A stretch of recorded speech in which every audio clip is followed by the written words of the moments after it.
കേരളത്തിൽ ബി.ജെ.പി. ഭരിക്കുന്ന നഗരസഭകൾ രണ്ടാണ്. ആലപ്പുഴ ജില്ലയിലൊന്ന്, പാലക്കാട് ജില്ലയിലൊന്ന്. പാലക്കാട് നഗരസഭയും ചെങ്ങന്നൂർ നഗരസഭയും. ഇതിൽ വരാനിരിക്കുന്ന ഇലക്ഷനിൽ ബി.ജെ.പിക്ക് നിലനിർത്താൻ സാധിക്കുമെന്ന് ബി.ജെ.പി. തന്നെ പ്രതീക്ഷിക്കുന്നത് പാലക്കാടാണ്. കാരണം 2015 മുതൽ തുടർച്ചയായിട്ട് രണ്ടാം തവണയാണ് അവർ ജയിച്ചത്. മൂന്നാം തവണയും ജയിക്കുന്ന പ്രതീക്ഷയിലാണ് അവർ മുന്നോട്ട് പോയിക്കൊണ്ടിരുന്നത്. എന്നാൽ ഇപ്പോൾ പുറത്തു വരുന്ന വാർത്തകൾ പരിശോധിക്കുകയാണെങ്കിൽ ബി.ജെ.പിക്ക് ആ പ്രതീക്ഷ മങ്ങിയിരിക്കുകയാണെന്ന് എടുത്തു തന്നെ പറയാം.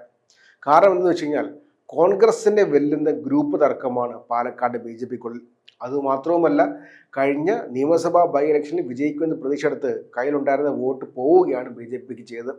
ബി.ജെ.പിയുടെ വോട്ട് കോൺഗ്രസിലേക്ക് ഒഴുകി കോൺഗ്രസിൻ്റെ സ്ഥാനാർത്ഥിയായിരുന്ന രാഹുൽ മങ്കൂട്ടത്തിൻ്റെ ഭൂരിപക്ഷം വർദ്ധിക്കുകയാണ് അവിടെ ഉണ്ടായത്.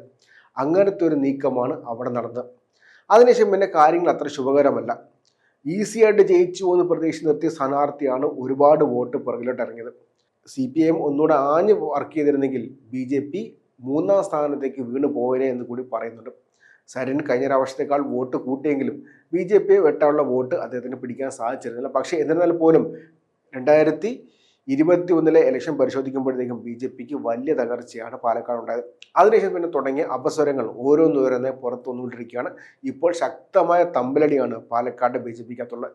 പാലക്കാട് ബി.ജെ.പി. ഭരണത്തിനെതിരെ ശക്തമായ ഭരണവിരുദ്ധ വികാരമുണ്ട് എന്ന് ഗ്രൗണ്ട് റിയാലിറ്റി ഉണ്ടെന്നിരിക്കുകയാണ് അവിടെ ഇപ്പോൾ തമ്മിലടിയും കൂടി വന്നിട്ടുള്ളത്. അതിനെക്കുറിച്ചുള്ള വാർത്തകൾ പരിശോധിക്കുമ്പോഴത്തേക്കും അനിഷ്ടം പരസ്യമാക്കിയിരിക്കുകയാണ് നിലവിലെ നഗരസഭാ അധ്യക്ഷ. നിലവിലെ നഗരസഭാ അധ്യക്ഷയായിട്ടുള്ള പ്രമീള ശശിധരനാണ് ഇപ്പോൾ അനിഷ്ടം പരസ്യം പറഞ്ഞിട്ടുള്ള. ബി.ജെ.പിയുടെ സംസ്ഥാന വൈസ് പ്രസിഡന്റായ C. കൃഷ്ണകുമാറിനെ അനുകൂലിക്കുന്ന പക്ഷം അവർ കൈയടക്കി വെച്ചിരിക്കുകയാണ്. കഴിഞ്ഞ നിയമസഭാ ഇലക്ഷനിൽ മത്സരിച്ച C. കൃഷ്ണകുമാർ തോൽക്കുകയാണ് ചെയ്തത്. അദ്ദേഹത്തിന്റെ അനുകൂലികൾ ഇപ്പോൾ പാലക്കാട് നഗരസഭയിലെ ബി.ജെ.പി. കൈയടക്കി വെച്ചിരിക്കുകയാണെന്ന ആരോപണമാണ് ഇപ്പോൾ പ്രമീള ശശിധരൻ ആരോപിക്കുന്നത്.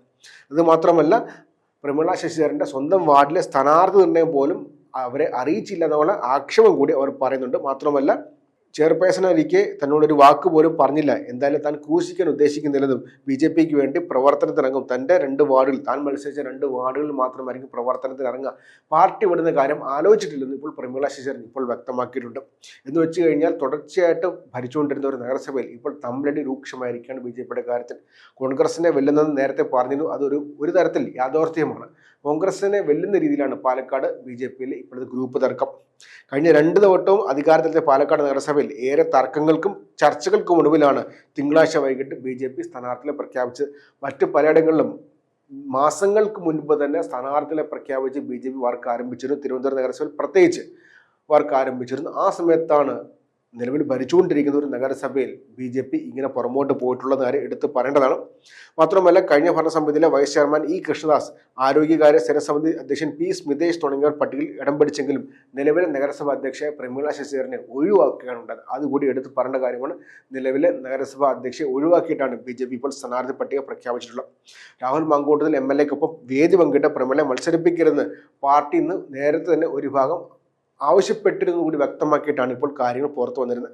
ആ സമയത്തും പാർട്ടി തീരുമാനമനുസരിച്ച് പ്രവർത്തിക്കുമെന്നായിരുന്നു പ്രമീള നിലപാട് പറഞ്ഞത്. പക്ഷേ എന്നാൽ പോലും അങ്ങൊരു നിലപാട് എത്തിയിട്ടില്ല. മാത്രമല്ല, പട്ടിക പ്രഖ്യാപനം പുറത്തു വന്നതിന് ശേഷം നിലപാട് ശക്തമായിട്ട് വ്യക്തമാക്കിയിരിക്കുകയാണ് പ്രമീള ശശിധരൻ. തൻ്റെ വാർഡിൽ പോലും സ്ഥാനാർത്ഥി ആരും താൻ അറിഞ്ഞില്ല, താൻ മത്സരിച്ച 2 വാർഡുകളിൽ മാത്രമേ താൻ പ്രവർത്തിക്കുകയുള്ളൂ എന്നാണ് ഇപ്പോൾ പ്രമീള ശശിധരൻ വ്യക്തമാക്കിയിട്ടുള്ളത്. എന്ന് വെച്ച് കഴിഞ്ഞാൽ ബി.ജെ.പിക്ക് ഏറെ സാധ്യതയുള്ള ഒരു നഗരസഭയിൽ പോലും തമ്മിലടിച്ച് ബി.ജെ.പി. തങ്ങളുടെ അവസരം കളഞ്ഞു കുളിക്കുകയാണെന്ന് എടുത്തു തന്നെ പറയാം. വളരെ സുപ്രധാനമായ വാർത്തയാണ്. ഇത്തവണ തദ്ദേശ ഇലക്ഷനിൽ ബി.ജെ.പി. ഒരുപാട് നേട്ടമുണ്ടാക്കും, ഒരുപാട് മുന്നേറ്റം ഉണ്ടാക്കുമെന്നാണ് ബി.ജെ.പിയുടെ നേതാക്കൾ എല്ലാ ദിവസവും പറയുന്നത്. ബി.ജെ.പിയുടെ സംസ്ഥാന അധ്യക്ഷന് രാജീവ് ചന്ദ്രശേഖറും പിന്നെ സംസ്ഥാന നേതാക്കളായ K. സുരേന്ദ്രൻ, ശോഭാ സുരേന്ദ്രൻ, V. മുരളീധരൻ അടക്കമുള്ളവർ എല്ലാവരും പറയുന്ന കാര്യം ഇത്തവണ ബി.ജെ.പി. വലിയ നേട്ടമുണ്ടാക്കും, ചില കോർപ്പറേഷനുകളും ചില നഗരസഭകളും പിടിച്ചടക്കുമെന്നും പറയുന്നുണ്ട്. ആ സമയത്താണ് സ്വന്തം കയ്യിലുള്ള നഗരസഭ ഇപ്പോൾ സൂക്ഷിക്കാൻ കഴിയാത്ത രീതിയിലേക്ക് അവരെ തമ്മിലടി വളർന്നിട്ടുള്ളത്. എന്തൊക്കെയായാലും പാലക്കാട് ബി.ജെ.പിയിൽ കാര്യങ്ങൾ അത്ര ശുഭകരമല്ല.